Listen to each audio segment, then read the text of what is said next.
ग्वाल बालों के साथ उनके कंधे पे बैठ करके और वेणुनाद करते हुए श्री राम वृंदावन में प्रवेश प्राप्त कर रहे हैं।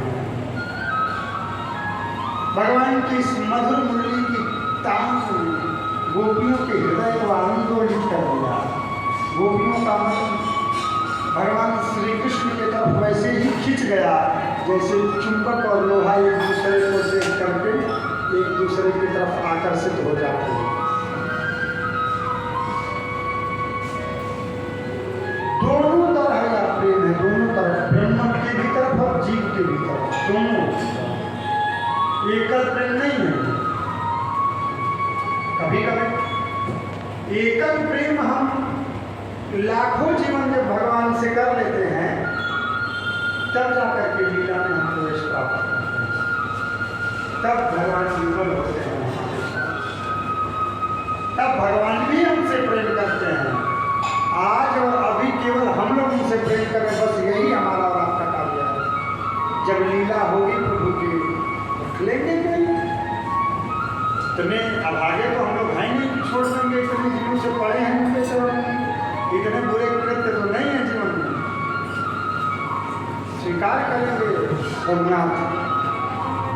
गोपियों ने भगवान के अधरामृत द्वारा संपूर्ण ब्रज 84 में भगवान के द्वारा और उनके अधर से संपृक्त उस बांस की मुरली ने जिस वायु का संचार किया, मानो वह वायु संपूर्ण वृक्षों के पास जा करके और उनसे कहती है कि हिलो, वायु को आंदोलित करो, और उन वायु में संपृक्त होकर के और ब्रज में जितनी हवाएं चल रही हैं उन सब में भगवान की मधुर मुरली का तान घूम रहा है।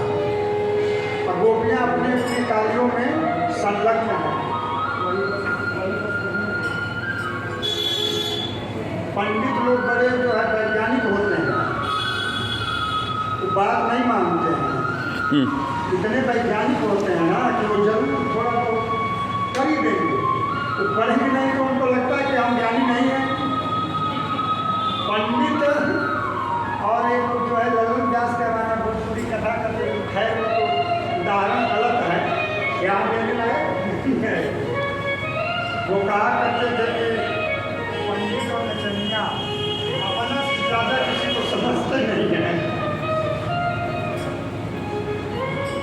आदरणीय सुखदेव स्वामी कहते हैं, राजन,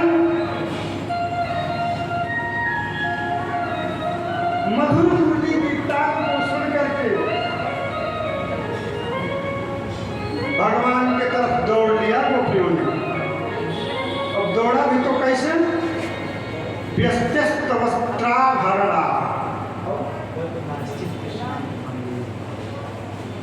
व्यस्त है, उन गोपियों के वस्त्र इधर उधर हैं। कोई गोपी उस समय श्रृंगार कर रही थी, आंखों में काजल लगा ली और दूसरे में लगाना है। तब तक मधुर स्वर जब कर्णकुहरों के माध्यम से हृदय क्षेत्र में प्रविष्ट होकर के नृत्य किया, बस तुरंत चल गई। एक आंख में लगा, एक आंख में लगा ही नहीं। कोई गोपी अपने हाथों में बाजूबंद को धारण करती है, लेकिन अब जैसे बाजू को लेकर के खोल के यहाँ बांधना चाहती है, तब तक मधुर मुरली की धुन को सुन करके पैरों में ही बांध दी, भूल गई पैर पड़ने की बाजूबंद।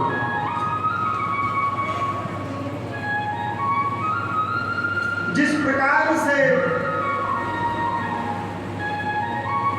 एक नवजात पक्षी का शावक जिसके भी पंख नहीं आए हैं, आजाद पक्ष है जो, ऐसा शावक पक्षी का घोंसले में बैठ करके और अपने चोंचों को ऊपर करके और अपनी माँ की राह को देखता रहता, ची ची करता रहता है। तब तक माँ कहीं से ले करके आती है भोज्य पदार्थ और उस चिड़िया के मुंह में डाल देती है। यही स्थिति इन गोपियों की है। ये तो सिर्फ और सिर्फ भगवान के श्री मुख कमल का दर्शन करना चाहते हैं। धाये धाम काम सब त्याग, काम छोड़ करके दौड़ लगा दिया गोपी। पहुंच रही है कहाँ? बड़ा सुंदर स्वरूप है, बिल्कुल साफ और स्वच्छ आकाश है, तारागणों और नक्षत्र गणों से घिरे हुए भगवान श्री चंद्रदेव अपने संपूर्ण कलाओं के साथ प्रकाशमान हैं, प्रकाशित हो रहे हैं।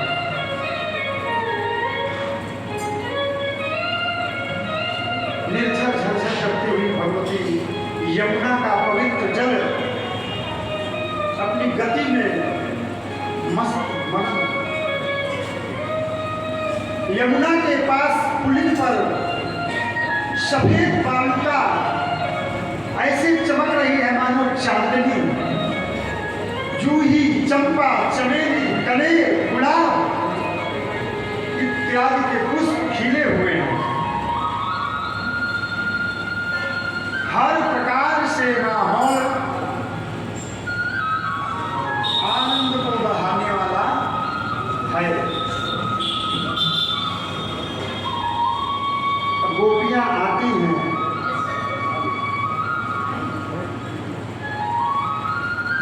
निशम्य गीतम तदनंदवर्धनम व्रज